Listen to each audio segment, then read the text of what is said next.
మనకి ఏమవుతుంది పరందాములుగా మిగలట్లే కదా.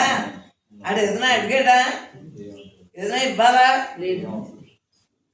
ఆడే అన్ని సర్వ సృష్టి ఆయనదైనప్పుడు మనం ఇచ్చేది ఏముంటుంది?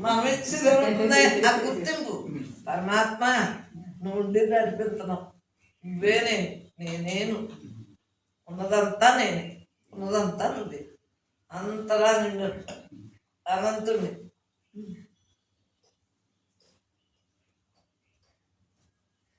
కళ్ళు మూసిన అనంతుడిగా మేము, కళ్ళు తెరిచిన ఇది చూడాలి.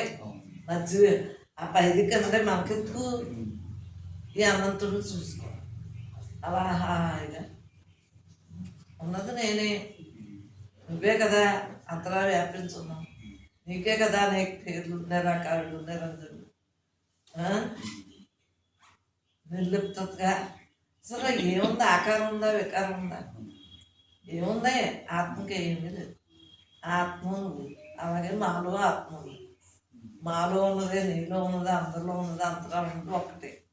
ఆ ఒక్కటేగా ఉండటానికి మీ మామూలు ఎంత కోపం వచ్చిందో. వీళ్ళు రామ కృష్ణ జపాలు తపాలు. ఆ గురువుగారి భూసమ్మ గారు అయితే నేను మళ్ళీ ఆ మంత్రం చేయనని గురుగారి మంత్రం మార్చేసుకున్నారు.